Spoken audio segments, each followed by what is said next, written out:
Hello, it's Andrew, and the other day when I was gardening and putting together this one, something bit me on the forehead.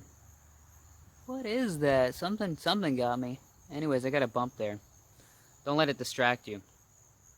You know, it's just another thing as the world turns, right?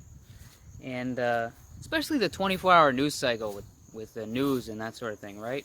News stories every day, and so fast with such frequency that we almost lose track and lose sight of important stories that aren't being told.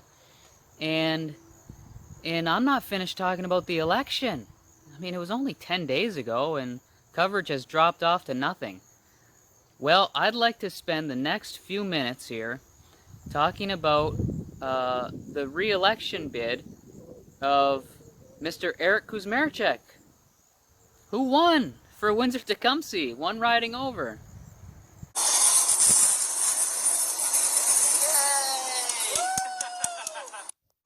I first met Eric at the Downtown Windsor Business Accelerator, and at the time he was with WeTech as a director, and I was trying to get my health food store going. So we'd cross paths in the hall, and you know, his office was always open. He's an approachable, affable person. I can't tell you what he did, but it must have been a good thing because he parlayed that position into a seat at Windsor City Council. When there was a by-election for Ward 7, he threw his name in the hat, and he was chosen the winner. And so, as a council person, he was very intelligent and articulate, and he stood up for his residents in Forest Glade, and he was against the faux fiscal six and some of the shenanigans that happen at Windsor City Council. And generally, he pointed out inaccuracies and inefficiencies and tried to make the system better. The part that I think you're alluding to, and the part that sort of is a bit maybe controversial or there's some questions and concerns about, is the enhanced capital budget. This is the $10 million that is often left unallocated in the fifth year of a budget. And over the last 2 years, that money has been sort of handed out to councillors. And really, this process is sort of the end point of the entire budget process. Which is usually talked about close to midnight at night. That's exactly it. So last year, we talked about the enhanced capital budget was actually presented to us at around 11:50 p.m. This time around, I think it was around 1 o'clock in the morning is when we actually got a chance to discuss the enhanced capital budget. And Do you think that's deliberate?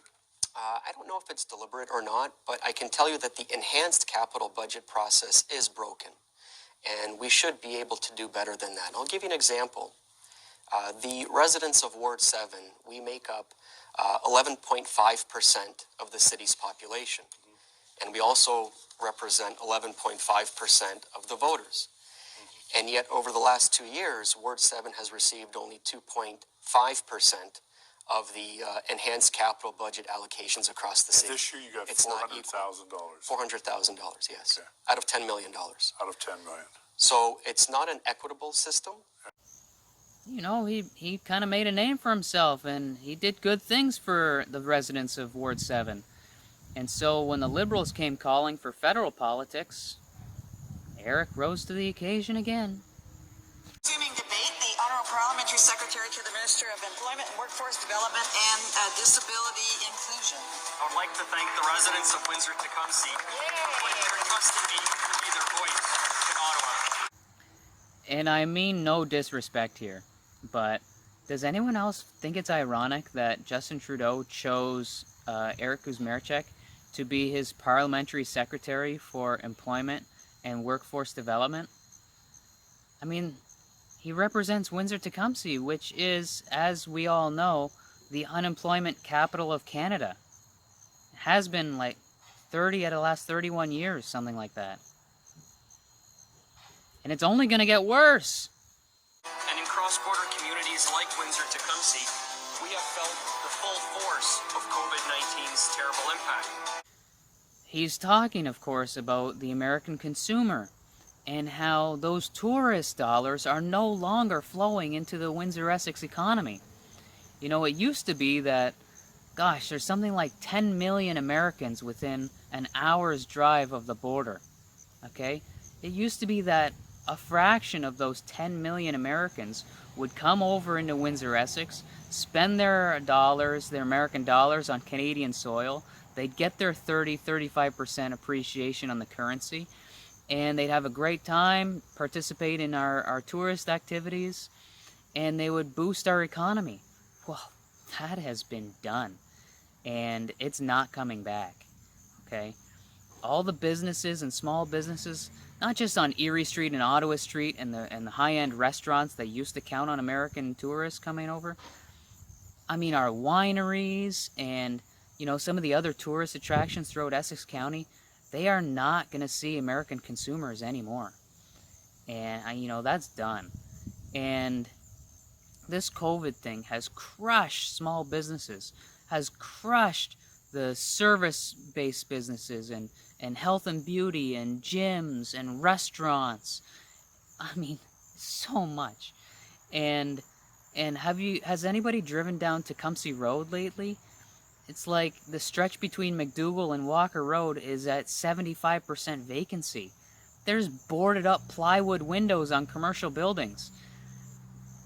The economy is so bad, okay?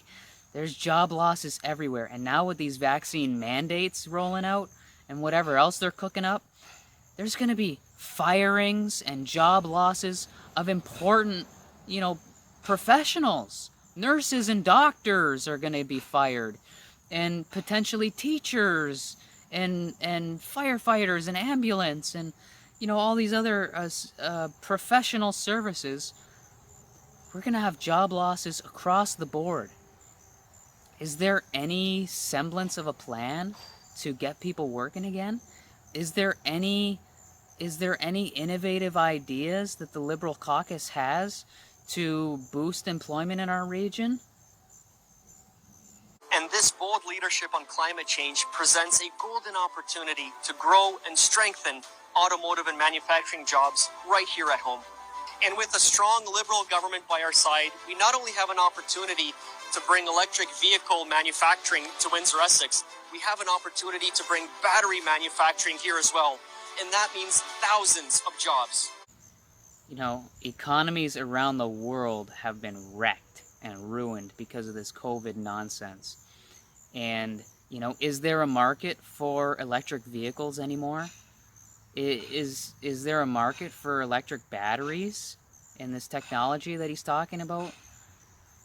I mean, is Windsor going to be competitive enough to bid on those jobs and secure those contracts? I sure hope so. I know for a fact that Flexingate and some of the other GM suppliers have been for years gearing up for, the all-electric truck they've got coming and some of the other all-electric innovations. But, those are company-specific innovations. I sure hope the Liberal government isn't going to co-opt their innovation and politicize it somehow. And I certainly hope that you're not going to take our carbon tax dollars and send it towards some facility in Windsor and get them manufacturing battery technology. I hope that's not the solution, is to take our collective tax dollars and pay it to some corporation. That's not the solution, and that is not going to help long-term employment. Eric, your fight for workers over the past couple of years, your strong work as parliamentary secretary on jobs and employment, these are the kinds of things that Windsorites have been able to count on to help the federal government deliver. And we need more progressive voices from here in Windsor to keep Canada moving forward. Well, Eric, Trudeau's giving you a nice little compliment here, and I'm sure you have contributed to the Liberal caucus over the past few years in significant ways. But he's not just talking about you here, he's talking about me too, okay? I'm that innovative guy from Windsor with solutions to the problems facing all Canadians. And please, take me seriously, okay? Go back and watch my campaign video number 9. That's the one where I talk about fixing the carbon tax, okay? There are ways to change it so that it's of benefit to all Canadians. There are ways to utilize the carbon tax to get people working again, to save the environment and restore ecology across Canada. There are ways to do it right, and what Trudeau has implemented is not right at all. It's wrong. And so, you know, if there's one piece of advice I have for you after winning your re-election, is that I think he's got you miscast as the Parliamentary Secretary for Employment and Workforce Development. I want you to angle into the Liberal caucus to handle the purse strings of the carbon tax. Change it around. Change who benefits from the carbon tax. Don't give out those 90% subsidies to big industrial polluters. Change it so that regular people get a piece of the carbon tax pie, and we are incentivized to plant trees, to grow gardens, to restore ecology, to save the environment across Canada. Okay? That's what a carbon tax is good for. You can do it. You've got power. You're in charge. You're the man of the hour of the Liberal Party. So, look it. All the best to you. Good luck. Congratulations. If you need me, my inbox is always open. You know where to find me. dharmagardner.ca.